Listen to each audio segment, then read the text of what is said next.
hari mu nzego z'umutekano. Yesu agira utuntu ashira kuri izo ntugu, kandi mbasabiye misiyo mu izina rya Yesu. Amen. Abana banyu bagwiza ubwenge, minerivare mutanga mubone ko zidapfa ubusa. Uwiteka twabateruraga ku ruhimbi tukajugunya hanze tutitaye ku biro bapima n'amagarade bafite n'amatitire yabo. Ari nacyo gituma rero ubona uyu munsi aho bazi twakuraga imbaraga barahazi. Ni mu bihe byiza byo gusenga, ayibiri ayitatu, ukicara muri ubwo butayu kahamagara Imana, umwuka wera akagira gute, akamanuka. Impamvu bafite impungengero zo kubakumira nuko baza agaciro k'imbaraga zihaba. Yego, sibyo? Iyo usenze ubutayu neza uhakura imbaraga z'umurengera, iki ntabwo ntinya kukivuga. Kandi uhakubuza ntuhazi. Utazi ubutayu se yahakubuza? Oya, ntabwo yahako. Icyo cyo nayenda cyane. Umushumba wese kumiriye intama ze kujya mu butayu. Nahara kuri ADPR Nyarugenge. Umukozi w'Imana wasizwe. Yego. Imana yahamagaye. Ufungura lisani nuwe. Umukozi w'Imana umanura ingutiya mwamubonye. Mwebwe mwabonye mu nsengero ari hinjije zisigaye. Abantu bihanganira iki kinyarwanda muresheje ntabwo ntukanye pe. Ariko na Bibiliya irabivuga. Sibyo? Abantu bavumbuye kwinjije zisigaye mu rusengero ari naho abanyabibazo bajya kwirunda. Muri abaprofita mutireka twuririre ku mashida bafite, tubabwire uko Imana ivuze. Ese mujya mumenya ko ubu ngubu abantu turi kubwira ari abahanga? Ubu ni abahanga. Mujya mubimenya. Nuko azi agaciro k'ubutayu. Azi ibyiza byaho, azi n'ibibi byaho. Ujye mu butayu ugwiza imbaraga z'umutima nurangiza uz'umurondoro. Hako se umukristo wo ku cyumweru ntacyo yishe nta n'icyo akijije, yakubwira iki si iyo umushize ko agiyongiye? Hari wababwira ngo mufite imikasiro, impamvu mutinya abagabo, hari ibyo babaruzwa kujyana muri biro akagusambanyirizayo. Ibyo se wabibwira umwana w'umukobwa usoje ayitanu?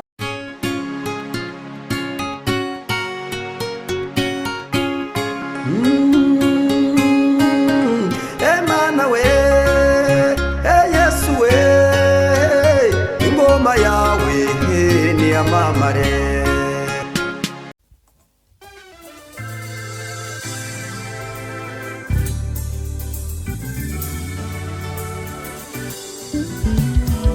Siribi Studio ni igisubizo cyawe.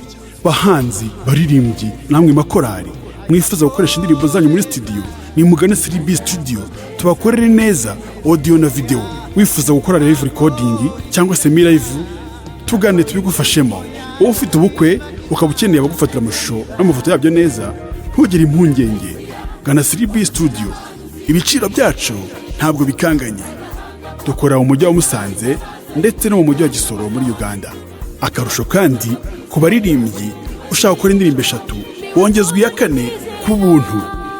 Ukeneye ibindi bisobanuro hamagara 0788 97 8124. Siribi Studio ni igisubizo cyawe. Turabaramukije mu izina rya Yesu Kristo. Amahoro y'Imana abane namwe, abari mu Rwanda, abari hanze y'igihugu cy'u Rwanda, diaspora, inshuti zacu zidukurikira buri munsi. Amahoro y'Imana abane namwe muri byose. Nkuko mubibona rero, tudatinze kuri screen zacu dufite umukozi w'Imana twatumiye, twagiriwe ubuntu bwo kugira ngo yongere kuza kubana natwe. Uraho neza umukozi w'Imana?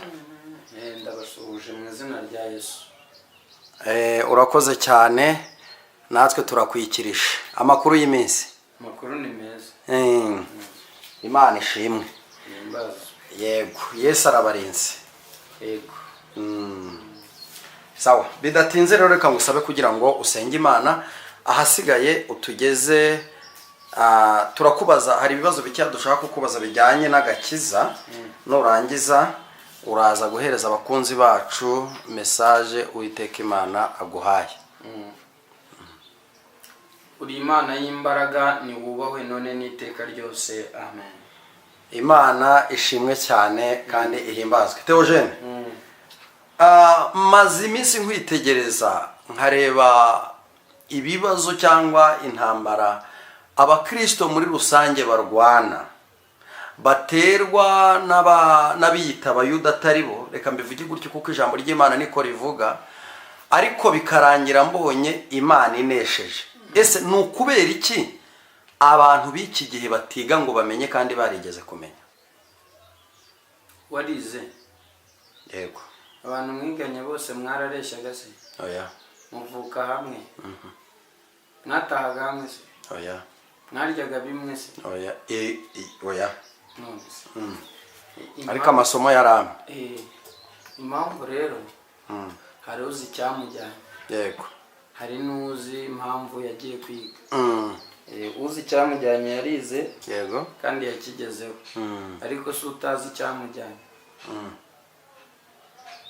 Ntabwo yakigezeho. Ibi bintu rero bizi, hari abazi impamvu babyinjiyemo, hari n'abatazi impamvu babirimo. Yego. Niyo mpamvu byubatse uko mbivuze. Urakoze cyane. Hari abazi impamvu babyinjiyemo, hari n'abatazi impamvu babirimo. Ubwo uri n'amatwi niyumve icyo umwuka abwira amatorero uyu munsi wa none. Umuntu uzi impamvu ari muri korali, yego, warabizi, ntacyo wakora ngo umuvanemo umugusha avemo. Umuntu uri mu ivugabutumwa azi impamvu aririmo, wakora iki se ngo umugushe? Nuko azi impamvu abirimo. Hanyuma ze nk'uwagiye kubyigana, urumva usanga Imana imbabarire kwibaza kuba hanuzi, mwibaza wose ni umuhungu wawe n'umukobwa wawe. Imana imbabarire gucumuzwa n'abantu basenga. Iyo usenze nabi ucumuzwa n'abasenga, ariko iyo uzi gusenga nta mwanya wabona wo gucumurira kuri abo ni abazi byabajyanye. None se uyu munsi uvuze ku kintu cyitwa gusenga, nibuka imisengere y'iki gihe. Ndavuga ngo ni y'iki gihe kuko nanjye ndo w'iki gihe, ntabwo ndo wa kera. Uyu munsi mbona abantu basenga bari mu butayu, nkabona abandi basenga bari mu rugo, n'abandi bari mu rusengero. Ariko nkumva bavuga butumwa benshi barigisha bavuga ku bantu bari mu butayu ngo ni ubuyobe. Hari n'uwo mperuka kumva ejo bundi ahantu nagiye guteranira, ariko uvuga ngo aramutse asanze umukristo wiwe mu butayu ngo yahita akamuhagarika. Ariko ubundi ni impamvu ki umuntu ajya gusengera mu butayu? Hari ikintu nshaka ko abantu basobanukirwa. Yego. Uwayobye mu butayu no mu rusengero yayoba. Kandi uwayobye mu rusengero no mu butayu yayoba. Umuntu ashobora kuba muzima mu butayu, akaba umupfu wo mu rusengero. Umuntu yaba umupfu wo mu rusengero akaba umuntu muzima mu butayu.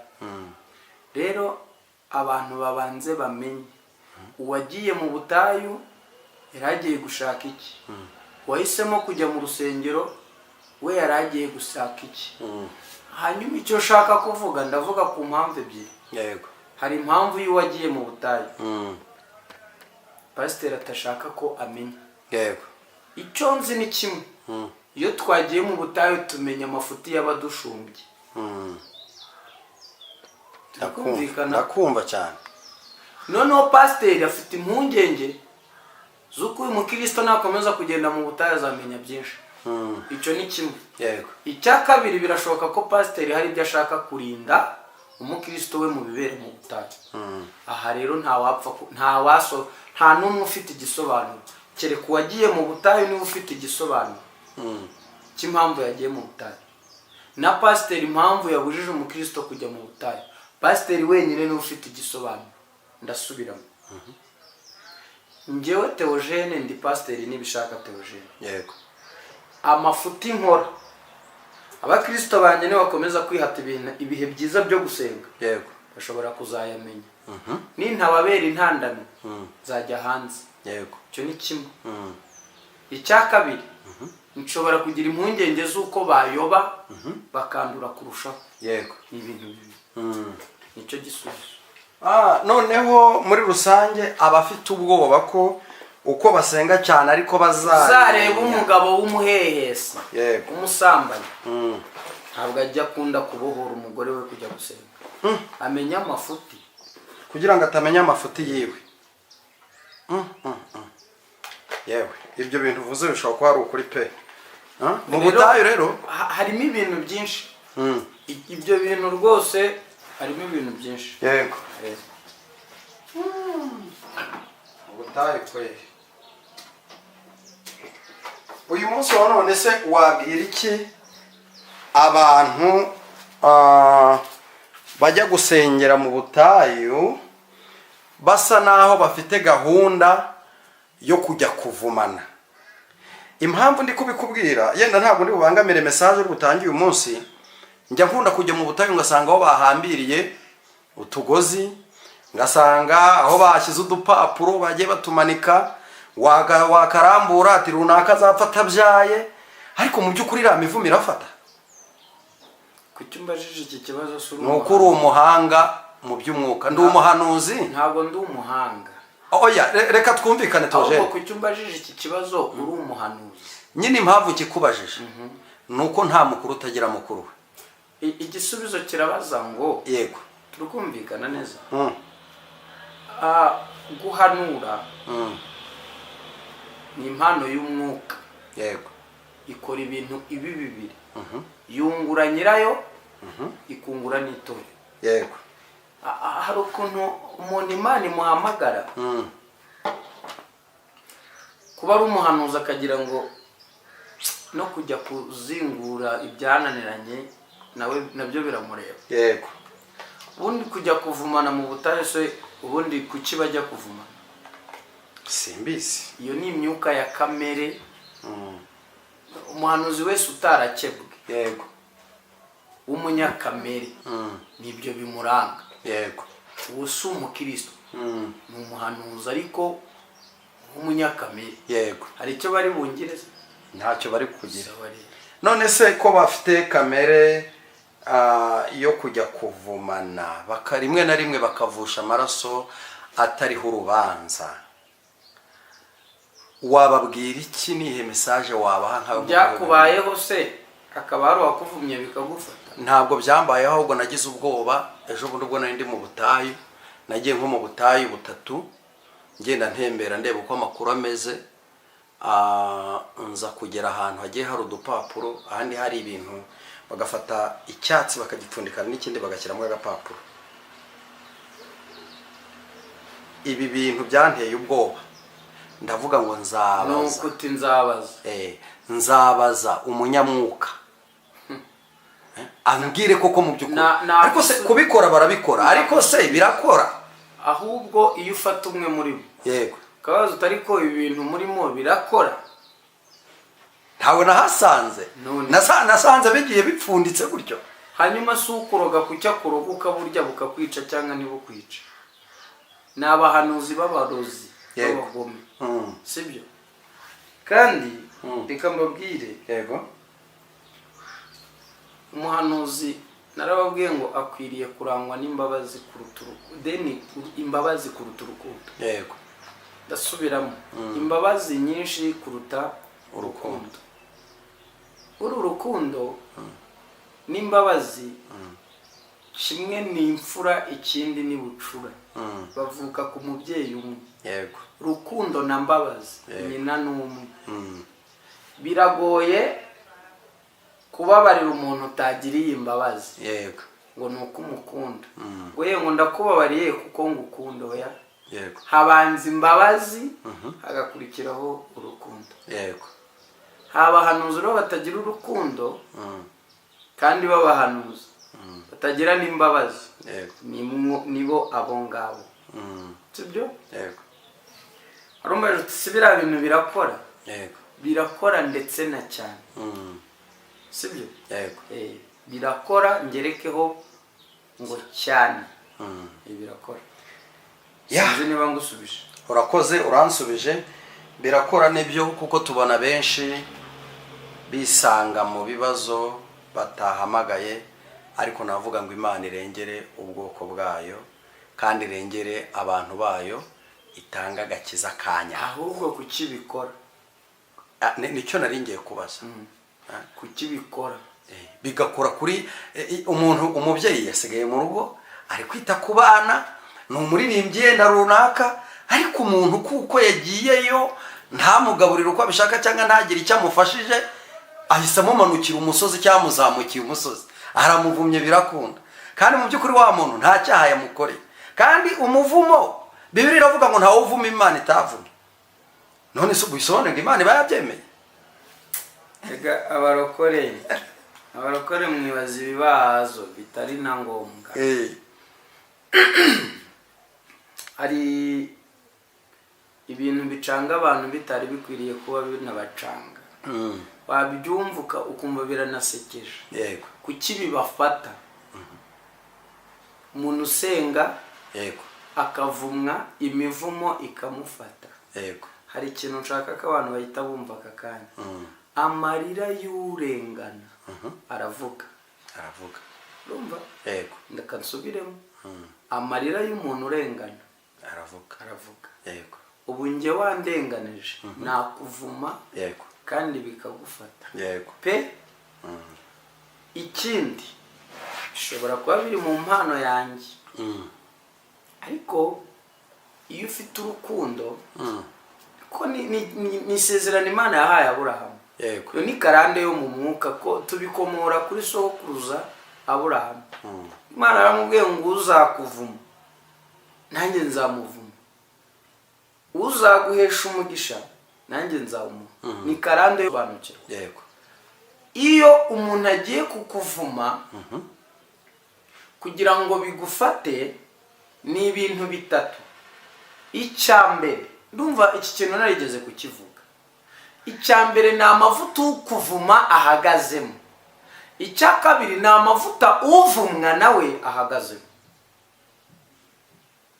Kirumvikanye neza? Yego. Ukuvuma ari mu yahe mavuta, ahagaze mu ye autorite, ari mu buhe budahangara, ari mu kihe kirere. Hanyuma wowe uvumwa uri ku ruhe rwego. Ubuse nkubwira inzego 71 zigize kuvumana ntago twabivamo. Inzego 71 zubatse ikintu cyitwa umuvumo. Kamvuga inzego ebyiri. Yego. Abantu barivuma kandi imivumo yabo ikabafata. Yego. Sobanura icyo kintu. Umuntu arivuma. Iyo utangiye uti ko nta bwenge ngira, uredi ubaye umuntu utagira ubwenge. Hakuzi ko narindagiye koko. Nyine utangira kurindagira. Ntabwo umenya ko warindagira utaratangiye kurindagira. Umuntu rero ajya kukurindagiza wowe waratangiye kwirindagiza. Ijambo wiyaturiyeho rifite imbaraga. Sibyo? Urwo ni urwego rwa mbere. Yego. None se niba bifashe iyo revo bigafata urwo rwego, urwo ni urwego rumwe, ubwo hasigaye inzego 70. Yego. Urwego rwa kabiri ni wa muntu wakwatuyeho ngo ntacyo uzimarira. Urwego rwa kabiri ni wo, urwego rwa mbere ni wo, urwa kabiri ni urw'ababyeyi. Urwego rwa gatatu ni urw'umuntu wo muri famiye hafi yawe mu maraso yawe. Urwego rwa kane rugizwe n'umugore wishakiye cyangwa umugabo washatse. Then munazitondeka ariko nta mwanya. Sibyo? Hanyuma igikurikiraho rero ni iki? Nuko ukuvuma afite icyo yuririyeho. Iyo ni step ya gatatu. Yuririye kuki kugira ngo akuvume. Iyo rero bavuga ngo nta uvumu w'Imana itavuma, ni inzira karengane. Sibyo? Kujya kuvuma abantu. None se Baramu niba ari Baramu, niba ari Baraki, niba ari indi? Baramu ajya kuvuma ubwoko bw'Imana bwari bwamutwaye ikizi. Ariko bararebye babona niwe muhanga ufite experience mu kuvuma, bamuha ikiraka. Noneho bamuha akazi bati ngaho gerageza. Ubwo bwoko agiye kuvuma buri muri assurance aluminium. Ijuru ryabusevinze mu kirere utapfa gutobora uko wishakiye. Ahubwo agiye kubavuma agira iyerekwa. Agize iyerekwa yifuza gupfa uko bapfa, yifuza kubaho uko babaho. Yego. Mwene abo batavumika ni bande? Ni ba abantu badafite icyo ushingiraho bavuma. Ariko iyo umuntu afite icyo ashingiyeho akuvuma arakuvuma. None se umuvumo ukazavaho gute? Nyine ni wa umuntu wakuvumye niwe ufite urufunguzo. none se ko hari igihe umuntu akuvuma akuvuma we ntumenye uwakuvumye, ugasanga umuntu amaze igihe kinini asenga. Oya ntibazakubeshya. ndagira ngo habonetse umukozi w'Imana ufite amavuta. Ntabwo ibyo ntaho bihurira. Ukingura hano se urahaza? Iki ni icyumba. Yego. Na kiriya cya ruguru ni icyumba. Yego. Sibyo? Ninjye ufite imfunguzo za. Yego. Uzi umuntu wemerewe gukingura hano? Ninjye na nyirinzu twe babiri. Yego. Kandi nawe mbishaka namukuza. ntabwo abyemerewe. Oya mbishaka nawe namukuza. Nahita mpindura sirenderi. Sibyo? Mu yandi magambo ukuraho umuvumo ni uwakuvuma. ngize ubwoba maze kumva ibi bintu uvuze. nimba ukuraho umuvumo ari uwakuvumye, mu gihe cyose umuntu atabizi yabana n'uwo muvumo mpaka. Mwereka abantu basenga bagasenga ariko ibyo basenga ntibiveho. Yego. Urara umugore wawe yemerewe kukuvuma.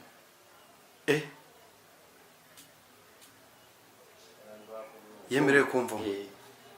Kandi bikagufata. Yesu. Teoje. Abantu bakina n'ibintu batari. Teoje ko nteye ubwoba. Arakuvuma ariko. None se Bibiliya ivuga ngo iki? Ko nteye ubwoba. Ntukibagirwe umugore wo mu busore bwawe. Buriya umugore wa kabiri ntabwo yakuvuma ngo bigufate. Ariko wa mbere arakuvuma bigakunda. Niho uzi ubusore bwawe inshuti yanjye. Kandi nawe wamuvuma. Buriya ni ijambo rimwe ushobora kwatura. Yego. Bivuga ngo uzarinde wipfira nta wundi mugabo muhungu. Bigakunda. Ariko a condition bisaba ngo ube wamukundaga. Yego. Abaguhemukiye bya nyabyo. Biramufata. Ariko nawe akubwiye ati sha Pascal mugabo wanjye. Dore igendere ugiye nagushaka. Yego. Ntacyo napfaga na. Baragushutse barakujya. Genda uzabone ndi umugenzi. Ninjye mugore wo mu buto bwawe. Urarubona. Urarubona pe. Ibintu by'imivumo ko mbona bizengereza. None se ko mbona bizengereza abarokore gusa. Impamvu bijandika mu bintu batabizi. Uri abarokore nitwe bantu tugira akavuyo k'imisengere n'ikigare. Tanga inama. Yes. Tanga inama kuri ako kavuyo. Kuko ngewe ngira ikibazo. Umupagani ubona mu by'ukuri ibyo akora bigerageza gukunda, ibyajyamo bigakunda, ariko umuntu usenga buri munsi ntibiri gukunda. Wanabaza umwuka. Umupagani ninde? Wanabaza umwuka akakubwira ko uwo muntu mu by'ukuri ariho imivumo. Ese abapagani, umupagani n'umuntu utarakira Yesu Kristo n'umwami n'umukiza mu bugingo. Reka nguhe urugero. Sindi imbere y'isi yose. Yego. Hari ubwo nza abankurikirana n'abatankurikirana. Oya bose ntabwo basi. Sinemera ko nashenye. Hari ubwo njya mbidekora. Ngo mbwira ishema ririmo. Igisubizo kiravuga ngo ntaryo. Ntaryo. Tujye tubakiriya twemeye. Yego. Ntaryo. Hari ishema ririmo. Ntaryo. None tugiye kureba ibintu bitatu. Yego. Sibyo? Ni uruhe ruhare Theogene yemera yagize mu gusenya? Niba ari njye nyirabayaza. Uranyumva neza? Yego. Dorothea yamvuma bikamfata. Uramurikiye? Ndagukurikira. Ariko niba ari we nyirabayaza, nanjye namuvuma bikamufata. Turi kugendana? Yego. Impamvu ntamuvumye se ni iyi. Ni ibintu bibiri. Imbabazi. Sibyo? Yego. N'urukundo. No kuba mpeke. No kuba guhekeye. Si ibintu bingahe? Bitatu. Icya kane ndakijijwe. Yego. Nibyo. Nta muntu ukijijwe uvumana. Icya kane ndakijijwe. Yego. Ikindi kandi iyo mpano urayitegeka. Utayitegetse wamara abantu. Yego. Gusa iyo umbabaje birenze imibare igenwe mu mutwe, njyewe birasetinze birikora ntabwo nta muntu ndi gutera ubwoba ubwo tuziranye bo barabizi yego sibyo ndashaka kuzagufata rimwe yego nkakujyana mu rugo mu mbyara akaguha ubuhamya nta muntu ujya untunga urutoki gatatu yego rimwe ngira ngo ni ibisanzwe kabiri nkagira ngo uri kumpugura gatatu iyo urenze umurongo ugongaye ariko uko niko kuri kuzuye sibyo njye murara rumwe amakuru barayaguha yego hari iterabwoba rihari ntaryo ntaryo njye rero ukuntu nteye ndabanza nkagenzura se uyu muntu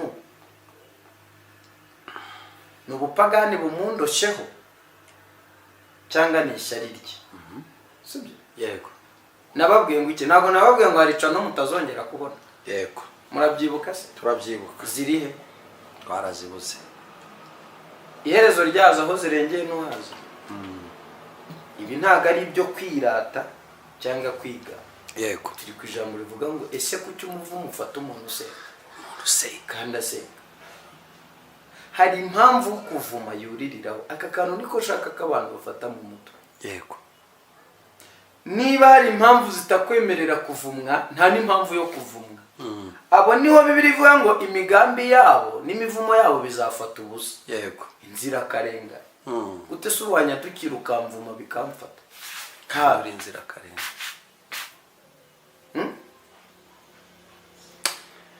urakoze cyane ibyo nkoreye umuntu hano ntabwo wari uhari nabibonye wowe ntabwo wari uhari nabibonye ahubwo ngewe navuga ngo abantu baguhamagare bafite ibibazo bitandukanye byo gusengerwa bajye bitonda bamenye ubonye nkoresheje iyihe shimike birantunguye n'ubwa mbere si amazi n'urudodo n'ubwa mbere nabibonye ntagiye se n'ubwa mbere nabibonye bakajye babeshya niba uri umukobwa ukajya gusenga yego kuwa mbere ngo Imana ikuyeho uruzingo kwa kabiri ahandi wagiye ngo ikuyeho uruzingo akazi k'iyi Imana ni ukukuzingura gusa niba Imana yarakuzinguye kudashaka ariko se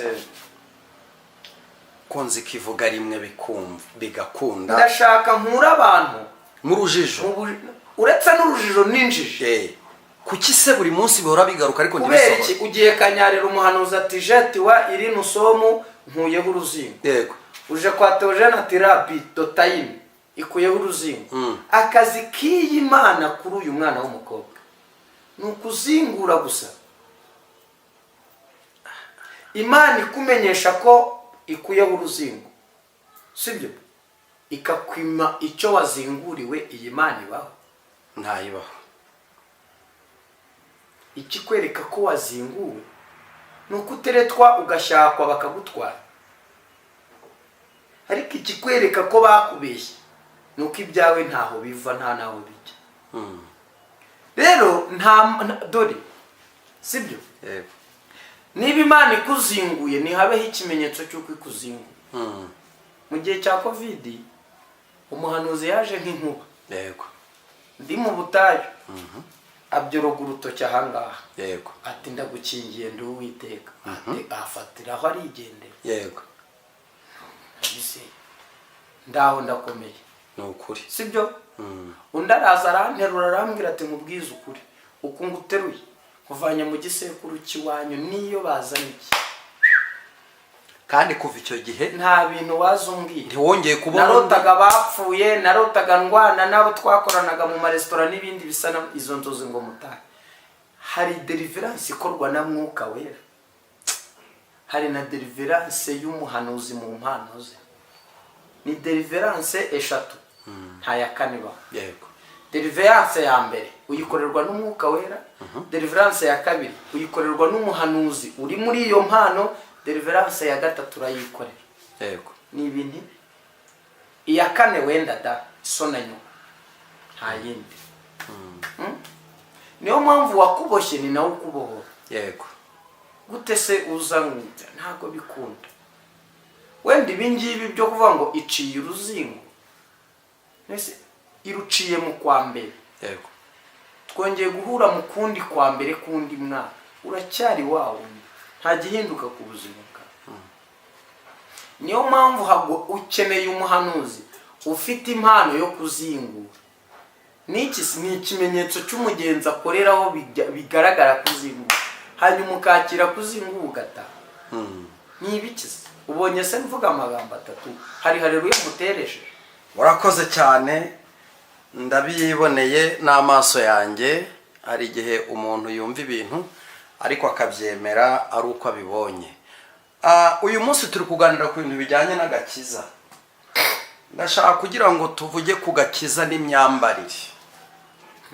Agakiza n'imyambarire Birakumarira iki? Ndashaka kugira, hari abantu ngubu mu kanya umuntu yampamagaye mbere ya saa sita arambwira ngo ariko buriya agakiza kagira iyako myambarire mu buryo bw'umubiri. Buri kintu umusubiza, ariko ndamubwira ngo aze gukurikirana, yenda ninkubona turaza gukora ikiganiro kuri icyo kintu, kuko numvaga ko byanga byakunda ufite icyo uri bugisobanureho. Uyu munsi wivunika. Yego. Agakiza n'imyambarire mu bihuza muti. Uwambaye mu mutima kwambara inyuma ntibimugora. Igisubizo kiravuga ngo uwambaye mu mutima kwambara inyuma ntago bimurushya. Yego. Ariko uwambaye ubusa mu mutima hanyuma inyuma byamugora bishingiye kuki? Nicyo gisubizo. Ariko nabiyoberanya baba. Ndasubiza ikibazo umbajije. Uwambaye mu mutima Yego. kwambara inyuma ntibimugora. Ahubwo uwambaye ubusa mu mutima kwambara ubusa ku mubiri biramworohera. Nicyo gisubizo. Urakoze cyane, nanjye ndabyumva, ariko ndagira ngo dusobanukirwe ibi bintu. Hari abantu birirwa baca imanza. Mperuka ahantu mu materaniro, njya ahantu henshi mu madini atandukanye.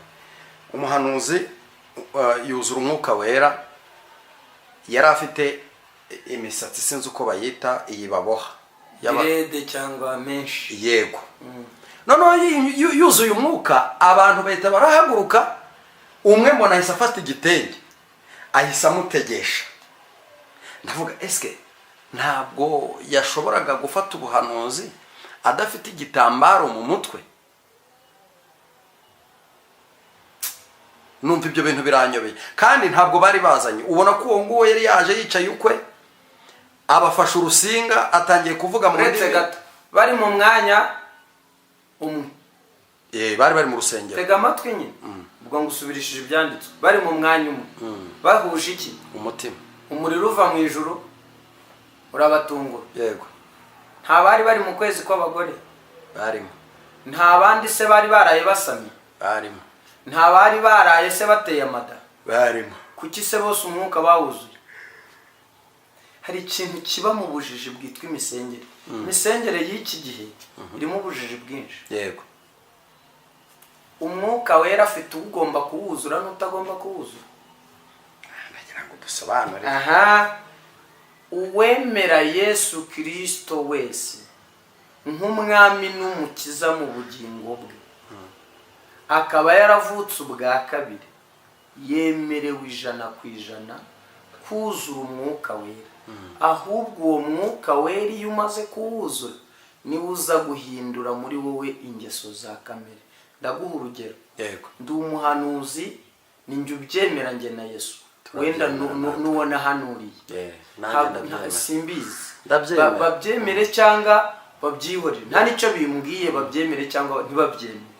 Ariko ngira ikintu kimwe cyananiye. Naranakize ngerageza gusenga imisozi itandukanye. Cyarananiye. Ngira amahane mu mwuka. Yego. Ngira amahane pe. Ngira amahane. Kandi duhuye ntari mu mwuka, wangenza uko ushaka. Yego. Rwose pe, wankubitira ubusa ukagenda. Ariko kubona uri mufata ibintu by'ibiproduwi ntazi ubwoko bwabyo uri kubivanga mu ijambo ry'Imana, ntaguterura rwose aho twakwerekera njye nawe. Wenda abantu batagira ndi kubeshya, abantu twabanye muri Kimironko, iyo ninjiraga mu iteraniro. Yego. Ufite icyo yakenyerewe hari ubwiza aravuga ati nibishaka arinjiye dusohoke. Tujye kugikubona. Agahita agenda ati hari ikindi nari nibagiwe, ni amavuta n'impano bizirana n'umwuka w'icyaha. yego, ari nabwo twabateruraga ku ruhimbi tukajugunya hanze tutitaye ku biro bapima n'amagarade bafite n'amatitire yabo. ari nacyo gituma rero ubona uyu munsi aho bazi twakuraga imbaraga barahazi, ni mu bihe byiza byo gusenga ay'ibiri ay'itatu, ukicara muri ubwo butayu ukahamagara Imana, umwuka wera akagira gute, akamanuka. Impamvu bafite impungengero zo kubakumira ni uko bazi agaciro k'imbaraga zihaba. yego, sibyo? iyo usenze ubutayu neza uhakura imbaraga z'umurengero, iki ntabwo ntinya kukivuga, kandi uhakubuza ntuhazi. utazi ubutayu se yahakubuza? oya, ntabwo yahako. icyo cyo nari ndakeka. umushumba wese ukumiriye intama ze kujya mu butayu ni uko azi agaciro k'ubutayu, azi ibyiza byaho, azi n'ibibi byaho. ujye mu butayu ugwiza imbaraga z'umutima, nurangiza uze umurondore. hako se umukristo wo ku cyumweru ntacyo yishe nta n'icyo akijije, yakubwira iki si iyo umushize ko agiyongiye? hariho bababwira ngo mufite imikasiro, impamvu mutinya abagabo, hari ibyo babarozaga kujyana muri biro akagusambanyirizayo. ibyo se wabibwira umwana w'umukobwa usoje ayitanu mu butayu? yakwishe se? yaguhitana, yakwishe. yaguhitana. ndamuzi mu Ruhengeri hariya rw'ibirunga, hara mu gahunga k'abarashirugura ahantu umuvuza izina bahita bamumenya. yasuye uwitwa Nsengiyumva, haramubwira turampereza, undi ati urashaka ko nguhereze? haramukingirana. umukobwa yasenze isengesho rimwe, iyo ryibutse nabyo bingaruramo ibindi. haravuga ngo Uwiteka we mbabarire ko nabuze ubwenge ngasura umupagani wo mu rusengero, ariko umutima wanjye urampamiriza ko nyiri umupantekote, ndumva nyiri umuheburayo, uyu si umwanya wo kwandavura. haramubwira ati urarekura ntabwo urekura? undi atuzi n'ibindi, reka nkwereke. yafashe ferabeto za giriyaje, ahamagara Imana aravuga ati oya ntabwo nge bayanogora, nta n'uwanyogosha, ndi umupantekote, nari musuye nzi ko ari mwene data. ariko mwabaye mute? mukaramanuka kujya niyo akegetse aramubwira ati ngaho urwane umbwire ngo uhe n'ayisima urusubizemo. ariko mwabaye mute shaho ko hari abantu bayiziritseho? Imana ikeneye muramenye mutatuma, kandi hari ibindi bintu. nta ubundi uwambariye mu mutima ntabwo agorwa no kwambika umubiri. sawa, sigaje akabazo kamwe. tubona abakozi b'Imana, n'ejo bundi naye narabyibagiwe ariko narabyumvise ejo bundi kuri radiyo, umukozi w'Imana ari kuvuga ngo ngo wumve ibyo mvuga, ngo nturebe ibyo nkora. nuko yari azi ko bamuzi, hari abarahita bamumenya bagatera komantiri. ni gute umuntu yaba ari umukozi w'Imana akagira imirimo mibi, agakora ibintu bibi, akabwira abantu ngo bumve ibyo avuga gusa? Hago Pascal, karame, uri umuvugabutumwa ndi uwundi, yego, sibyo? ubundi mwakeruye mukemera ko abahanuzi dukennye, mukemera ko abakozi b'Imana turi abakene, bamwe na bamwe, ariko banze kwiba barakennye, sibyo? mujye mwemera imirimo yabaye ikibazo. Bibiliya narabivuze ko zigura makeya kwa Mutangana no ku mashirahamwe mu mujyi n'ahandi, no ku nkuru nziza n'ahari kuri ADPR Nyarugenge. umukozi w'Imana wasizwe, Imana yahamagaye, ufungura lisani n'uwe, umukozi w'Imana umanura ingutiya mwamubonye, mwebwe mwabonye mu nsengero ari injiji zisigaye. abantu bihanganira iki kinyarwanda mubesheje, ntabwo ntukanye pe, ariko na Bibiliya bivuga, sibyo? abantu bavumbuye ko injiji zisigaye mu rusengero ari naho abanyabibazo bajya kwirunda. muri abaprofita mutireka twuririre ku mashida bafite, tubabwire uko Imana ivuze. ese mujya mumenya ko ubu ngubu abantu turi kubwira ari abahanga? ubu ni abahanga, mujya mubimenya? umukozi w'Imana se uvuga ngo bumve ibyo avuga ntibarebe ibyo akora, hanyuma si ibyo uvuga niba bidahuye n'ibyo ukora, ubundi wajyagaye akabirengaho akanabwira wari wabona hari umuntu nkururana nawe? oya, mbu wumwe. yego, Imana ni inkanda amaso izaya kandi ndi njyenyine, nihengurura urwasaya rukareba inyuma ibirenge bikareba Kagitumba ibindi Kabarondo, Yego. nzabe ndi njyenyine.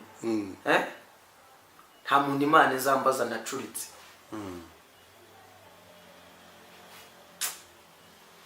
Buriya dukwiriye gusobanukirwa, yego, sibyo?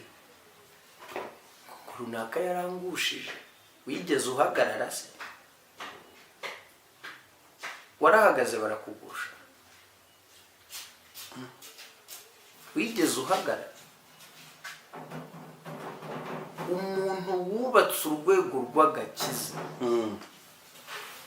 byakugora kumugusha, yego, ariko umuntu wijanditse mu gakiza biroroshye kumugusha. Nuko tudahura n'intambara zirahari. Nibyo nkunda kubabwira, umuntu ashumbye itorero na apotre nibishaka Theogene, sibyo? Yego, Theogene afite umugore, ariko ntashobora kwicarana nawe ku ruhimbi byibura n'umunsi umwe mwiterane. yego, Ariko Chanceline mutwaza ibitabo aba ari umwe. Niba umugore wanjye adashobora guprotokora amavuta yanjye, wowe ncumbye nta kintu ubona. None se arayaprotokora gute n'inkokora ziri muri kiriya gitanda n'amagambo y'inyuro na message naraye nandikirana no kurara kuri telefone? Umugore arimo arumva amajwi y'abana bakiri bato, nanjye nkamubwira nti nabo ndi gufasha, turi mu murimo w'Imana, turi gupanga gahunda y'iteraniro ry'ejo. Umugore ufite igikomere se ajya guprotokora ingegera yicaye ku ruhimbi? Uza abantu bafite ibikomere babuze uko babigenza, akavuga ati kanambira abana banjye, mfira abana banjye, kandi abagabo babo ari abashumba, abandi ari abavuga butumwa. Nanakubwira, niba hari abagore barenganye muri iki gihugu, ni abagore bafite abantu bitiriwe umurimo w'Imana. Yamubwiye se ko ati sheri, hari umuntu rero tugiye kurara dusengera bateje abadayimoni kandi agiye kundaya. Simvuze ko badahari bazima, ariko 80% abantu bararangiye. Ibi nabivuga rero bikazana ibindi. Oya, ariko ukuri kuraryana. Yewe niyo wazana iki, niyo wazana iki, niyo wazana iki, ni igikizi. Njyewe nabwiye Yesu ngo nubona ngiye gutoba umurimo wawe, safata ingegero ushire muri sirikeyi umanure pfiri aho abandi bajya. Hari ubundi wo kugira ngo bitobe wabiretse, urabyishyura. Nta muntu warwana no kugura senti, agure migiseri, agure iki, yemera agurisha isambu, ajye gukodesha sare atazi ibyo arimo. Ntawubaho. Kuwambira amaturo saa 7 muture, saa 8 muture, saa 9 mucure. Abo bakirisitu bera amafaranga, kandi bo bahura n'ikibazo. Kandi mwene aba bashumba mvuze, n'aba bavuga butumwa iteka ryose bakwereka ko bahora mu mavuta. Yego, ntibajya banamuka mbese byabone. Mbonye ntazagira nongera kumamagara ngo nimusengere kuri telefone, bazaguhamagara mbiyame. abatashobora Tega amatwi, kugeraho. tega amatwi, yego, tega amatwi. Hari ikintu nemera, erega jewe nta mwuka wo kwiyoberanya wapfa kumfata. yego, Ntabwo mbishaka. Hari ibintu bibiri. Umuntu ari South Africa, sibyo? Cyangwa ari Burayi. yego, Uyu muntu kugira ngo ufate network yo kumusengera, nuko uyu muntu muvugana kenshi. yego, Ntibazongere kubiba, dore umurongo nguyu. Aka kanya urampamagaye nibwo ukibona nimero yawe. Pijeti iri nusomu ivuganye ni ibyo bihe tubikuyenge nawe. Imbwi ikubwiye iki aka kanya ukimpamagara, connection ivuye. Bisaba ngo uyu muntu, sibyo? yego, Nje nawe habe harimo connection ihoraho. Tuvugane kenshi, dukururane mu buryo bw'umwuka no mu buryo bw'uyu mubiri. Sibyo? Yego. Theogene waramutse. yego, sibyo? Umeze neza, noneho iki kirere nicyo kigenda kikakurura imbaraga zo kuba nagira iyerekwa ryawe, nkaryama nkarota inzozi zawe, tuvuganye rimwe ngo mva uko imbwiye. Ahangaha abantu benshi barahabibiye. Yego. Nindangiza nkubwire ni rero nibwo ukimpamagara, ni rero ntabwo ndi mu bihe byo gusenga, bagiye kunsohora mu nzu. Umuntu utazi aguhamagaye rimwe risa ritagira irya kabiri, ngo bagiye kunta hanze, mfite umwana uri mu bitaro. Ni umuntu ndi kubwira. Yego. Kandi we ntari akagusobanuriye situwasiyo ahagaze. Urumva ikibazo cye. Ubwo se ubwo ayo mavuta muyakuye, ubundi mbibarize nimwe munancotoye, ubundi ayo mavuta muyakuye hehe?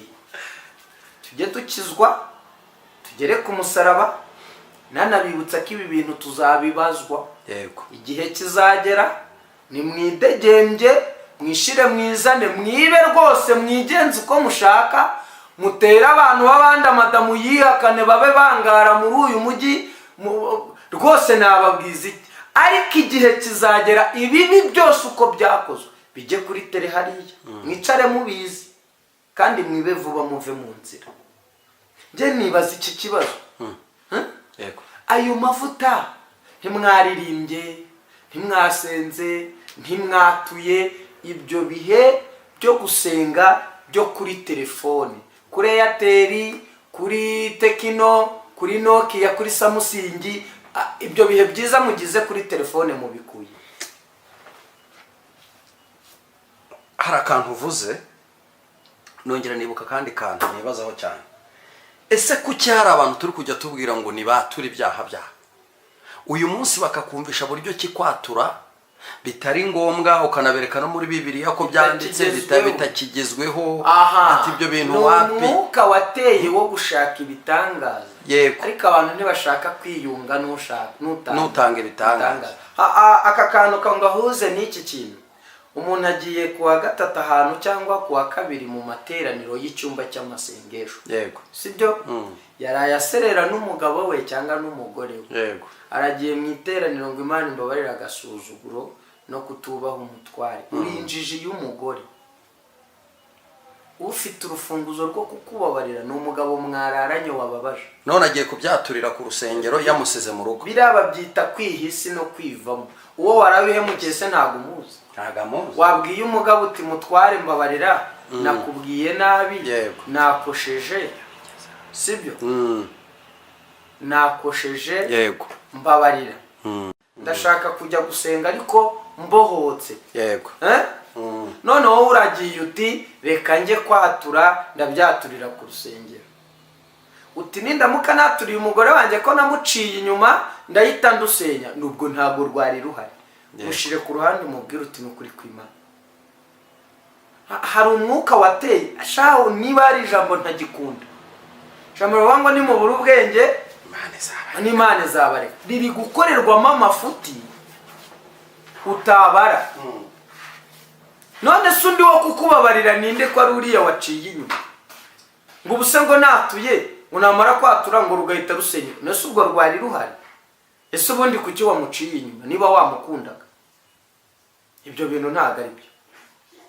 Rero abantu mukwiriye kuva mu bujiji bw'imisengere, mukwiriye kuva mu kajagari ko gusenga, mugahana Imana umwanya nayo ikitekerezaho. Ko abantu benshi mukunda byacitse. Mukunda byacitse kabaye simbuka gatatu tera 7 kubitaho 8 z'umurambararo. Hari iki Imana ikoze? Icyo kintu ikoze itagusobanuriye wagiye ubaza umuhanuzi utariko kucyumbwiye ko hari iki ikoze. Ejo rero umuntu yaguhamagara akaguha bitanu, mukozi w'Imana bwabo hanuzi wambwiye ngo hari iki Imana ikoze, hari umuntu mpaye 10,000. Haleluya, sinaye nakubwiye ko hari iki Imana ikoze. Uwo ni umwuka wo gukeka. Yego. Bwira umuntu uti mami ejo nk'iki gihe Imana irambwira ngo hari umuntu uzaguha amafaranga 10,000. Yego. Unayatobore uyavuge. Cyangwa se mbonye hari umuntu ukohereje message ntago ari amafaranga menshi ariko mbonye hari umuntu urwaye amafaranga. Uyu muntu abihuze n'icyo wamubwiye. None Imana irambwira ngo hari icyo ikoze ku buzima bwa aka kantu ndakanga. Hari icyo ikoze umunsi sitagikora n'igihe. Ni ryari? munsi idakora. Ni ryari Imana itagikora? Umwana agiye ku ishuri atashya amahoro, ikidakoze n'iki? Umugabo yiriwe mu kazi n'umufundi ntahubutse ikitakoze n'iki? Ufite gaze mu nzu, umukozi nta yaramenya, nawe ubwawe ntabyo uzi nibwo ugisirimuka. Inzu ntihiye, gaze irinze ishiramo, ishize mu icupa urinze kujya kuvomera. Inzu gaze ntigutwite, ikitakoze n'iki? Uraryamye urabyutse, ikitakoze n'iki? Uteze imodoka ntirenze umuhanda, ni ikitakoze? Uriye moto utashye ni ikitakoze? Uri umwegitriste ukoze ku rusinga ufatanije urundi ntuhi, ikitakoze? Igikora buri munsi. Mujye mwerura ubwira umuntu ngo Imana ikoze iki ngiki. Hari ikikoze? N'umwuka wo gushidikanya no gukeka itukorera buri munsi. Yego. Ntimukabeshya abaturage. Amen. Sabeshya abandi hano ho oya. Niyo mpamvu mukwiriye kuva mu bujiji. Sengera kuri telefone. Uri mu Rwanda Theogene nibishaka nkarizamura Imana irareba. Ntibyakunda. Uri i Kigali ndi ku Gisozi uri Batsinda. Usengere kuri telefone. Uri mu Gakiriro ka Gisozi ndi mu mujyi Nyarugenge. Gusengere kuri telefone. Oya. Niyo mpamvu nta nshuti ngirereka. Arazifite. Mpamvu nta nshuti. Umuntu ushaka ko tugendana abanza kuva mu bintu by'ibigare byo gusenga. Gusenga ni iki? Ni ukubanza guha umutima umurongo ugaturisha intekerezo zawe, warangiza ukumva ko ibintu urimo bifite ishingiro. Yego. Nta kundi gusenga kubaho. Ndumva ashaka kugubwira ku ijambo rivuga ngo burana gakondo yawe. Bundi ni ukubera iki bakuryana gakondo yawe? Hango nuko wakijijwe nuko oya. Hari ikintu nshaka kuvugana nawe wowe uteze amatwi iriba ry'abera na Imana Irahari TV. Imana Irahari TV. Sindabifata uzajya wihanga. Yego. Kandi ubwo nawe ndi mu nzira z'abagenda. Yego. Ubu bimenye. Yego. Ndashaka kubaka ibintu bidafite izindi mpamvu. Uhaye umuntu ikiganiro wenda ufite uburyo wowe weditingamo, undi nawe ugihaye ntuzi uburyo agiye kucyeditinga, usange biteje intambara. Ubundi mwaretse Yesu akadutunga tutaryanye. Hari ikintu bidutwaye.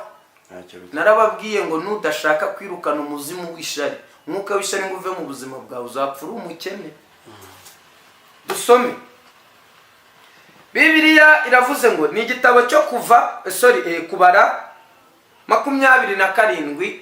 Iri jambo ndakwinginze rikuremera igitangaza.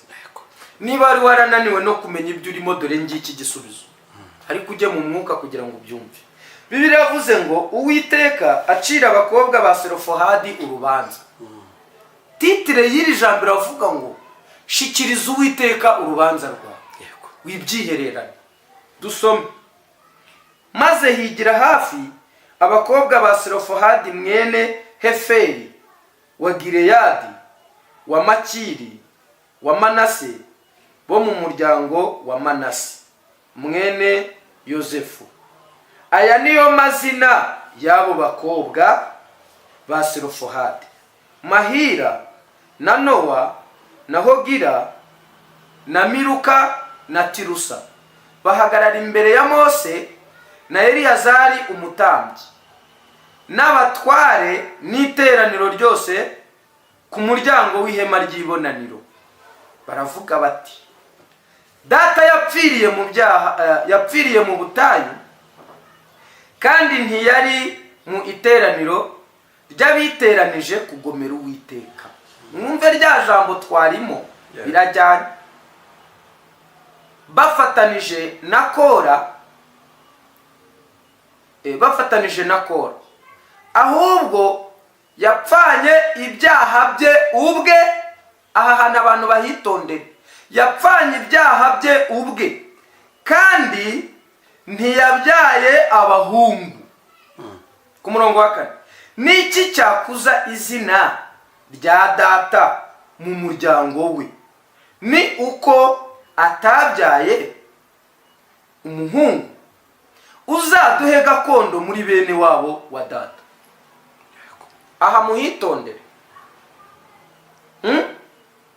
abakobwa ba Selofehadi bafashe umwanzuro wo kuburana iki.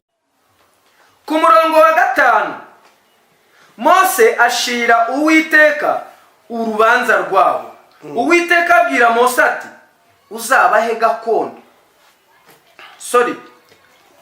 Mose ashira Uwiteka urubanza rwabo. Uwiteka abwira Mose ati abakobwa ba Selofehadi baburanye ukuri, ntuzabure kubaha gakondo muri bene wabo wase.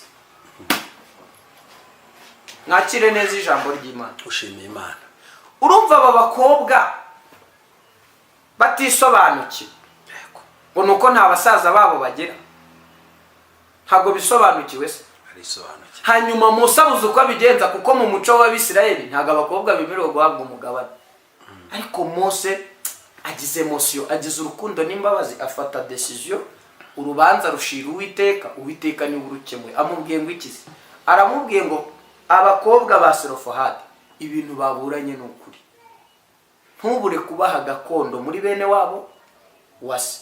Hanyuma topic y'iri jambo iravuga ngo niba utanyuzwe n'imikirize y'urubanza genda ujurire. Dusenga Imana. Turagushimiye Mwami Imana, uri umukozi w'umuhanga.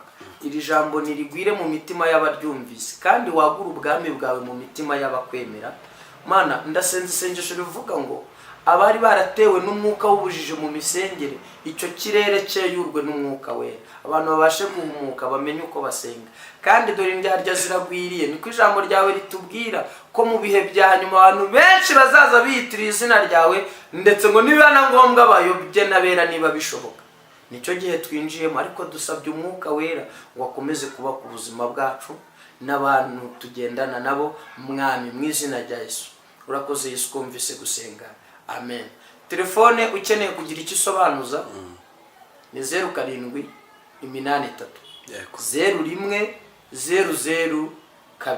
Kandi niba hari icyo ndushije, nkeneye kurya, yego, nkeneye kubaho, yego, mva ijambo nkoresha, niba hari icyo undushije, yego, none se ntaho mpinga ni mwe, siko kuri. Ariko ntabwo nzakubwira ngo irambwiye ngo korera miliyoni uzane, ni mwebwe, ni mwe bagenda uwaye. Icyo nticyumvikane. murakoze cyane. Ubu se naba nta n'amazi nanyoye, aya magambo nkayakura mu kahe kanwa tutabeshya. Mwubahwe rero, nsengeye ibyo mukora ngo Imana ibyagure, abari hasi Imana bazamure, bafite utuzi Imana bazamure muri promotion, abari mu nzego z'umutekano Yesu agira utuntu ashira kuri izo ntugu, kandi mbasabiye mission mu izina rya Yesu. Amen. Abana banyu bagwiza ubwenge, minerivari mutanga mubone ko zidapfa ubusa. Uwiteka bahire mu mirimo yanyu, kandi mugerageze gukizwa. Nongera mbibutsa aka kantu, ikintu gitandukanye umugisha n'umuntu ni icyaha. Impamvu utarota neza ni ibyaha, impamvu utacyuzura umwuka wera ni ibyaha. Mureke twihana ibyaha, tureke inzangano n'inzika zo mu mitima, murebe ko tudatera imbere. Hari ikindi dupfa mo Kigali, Jari, Rebero, biba hagati y'umuntu n'Imana ni icyaha. Ni ukuri kose ni icyaha, nicyo kintu kitubuza gusabana n'Imana. Ibindi ni ukubeshya. Amadeni ntiyakubuza gusenga, inzara ntiyakubuza gusenga, ariko icyaha gituma Imana iguhunga. Niyo mpamvu Bibiliya ivuga ngo nkunda umunyabyaha ariko nkanga iki? Icyaha. Yesu abagirire neza. Shalom. Amen. Urakoze cyane. Imana y'amahoro iguhereze umugisha.